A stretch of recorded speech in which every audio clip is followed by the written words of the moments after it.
আসসালামু আলাইকুম প্রিয় ভাইয়েরা, আশা করি সকলে ভালো আছেন, সুস্থ আছেন। ইদানিং সিঙ্গাপুরের ইমিগ্রেশন ডিপার্টমেন্টে এত এসপাস হোল্ডারকে আটক করে দেশে ফেরত পাঠাচ্ছে কেন? এটা বিগ কোশ্চেন। আগে কখন তো এত এসপাস হোল্ডারকে আটক করতো না বা জিজ্ঞাসাবাদ করতো না। যে যা যা সব ডকুমেন্টস ঠিক থাকলে ছেড়ে দিত। তাদের উদ্দেশ্য হলো মূল ডকুমেন্টস। ডকুমেন্টস ঠিক আছে, তার কোনো সমস্যা নাই, ঠিক কি না? ডকুমেন্টস ঠিক থাকার পরেও তাদেরকে কেন ছেড়ে দিল? ছেড়ে দেয় না, জিজ্ঞাসাবাদ করে দেশে ব্যাগ পাঠায় দেয়। এটা অনুসন্ধান করে দেখতে পারলাম যে আমাকে ২ দিন আগে একজন ভাই কল দিল আমাকে যে, ফারুক ভাই আমরা ৭ জন সিঙ্গাপুরে আসছি আশপাশে। কথা ছিল আমাদের আশপাশে নিয়ে কাজ দিবে, কাজ করব। কাজের পাশাপাশি ৩ মাসের মধ্যে কনস্ট্রাকশন স্কিল করে দিবে এবং কি আমরা এই কাজের ফাঁকে যে কাজ করে টাকা পাবো, এই টাকা বাড়িতে পারতে পারবো, এদের চলতে পারবো। কিন্তু আমাদের গত ৩ মাস এনে এক জায়গায় রাখছে। আমাদের ৩ মাস যাবত কোনো কাজ দিচ্ছে না, টাকা দিবে দূরের কথা, কাজও দিচ্ছে না এবং স্কিল করানোর কোনো খবর নাই।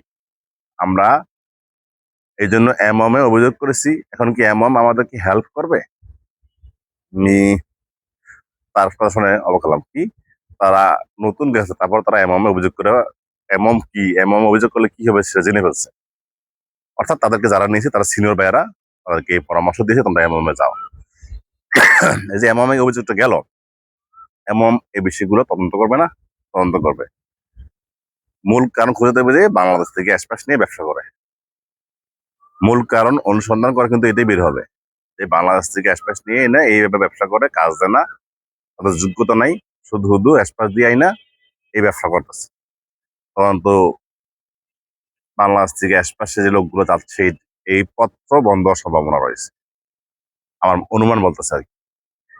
আর ইদানিং যে হারে অ্যাসপাস হোল্ডারদেরকে সিঙ্গাপুর ইমিগ্রেশন থেকে দেশে ফেরত পাঠাচ্ছে, এখন যে এজেন্সি গুলো অ্যাসপাসে লোক নিত, তারাও তো অ্যাসপাসে লোক আগ্রহ হারিয়ে ফেলবে।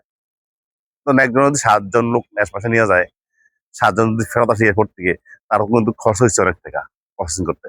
এখন যারা যে যাকে টাকা দিয়েছে দেশে আসা, তারা কি বসে থাকবে? বসে থাকবে না। তারা বিএমইটি অফিসে অভিযোগ দিবে, তারা পুলিশে অভিযোগ করবে যে আমাকে অমুকে আশপাশে নিয়ে গেছিল, আমার সিঙ্গাপুর এয়ারপোর্ট থেকে ফেরত পাঠা দিয়েছে। ক্ষতিপূরণ দাবি করবে না? করবে। এটাই তো স্বাভাবিক। তো আমার কথা হলো যে এই জিনিসটা তারা করলে কোনো সমস্যা হতো না যদি আশপাশে আসলেই যোগ্য লোক নিত। Minimum intermediate pass, English, basic English জানে, আসলে কোনো কাজ জানে, কোন দক্ষতা আছে। এই লোকদের তারা যদি আশপাশে নিয়ে যেত, তাহলে এই জটিল সমস্যা সৃষ্টি হতো না। সিঙ্গাপুর ইমিগ্রেশন তাদের আটকে দিত না, ফেরতও পাঠাতো না। এমন লোকদেরকে আশপাশে নিয়ে যাচ্ছে, আমি কি বলবো, বলে বোঝাতে পারবো না। শুনলে আপনাদের হাসি পাবে। গতকালকে একদম আমার অফিসে আসছে, তিনি আশপাশে যাচ্ছেন, বিএমএ টিকিট করা শেষ, আমার কাছে টিকিট নেবে। আমি টিকিট নেওয়ার আগে জিজ্ঞেস করলাম, ভাই আপনি কোন কোম্পানিতে আছেন, কোম্পানির নাম বলেন। কোম্পানির নাম জানে না। তারপর বললাম যে আপনি বেতন কত বলেন। আমি স্কিল করতে যাচ্ছি। দেখছেন, এই দুটো উত্তর যদি সিঙ্গাপুরে গিয়ে ইমিগ্রেশন দিত, তাকে সাথে সাথে ব্যাক করাই।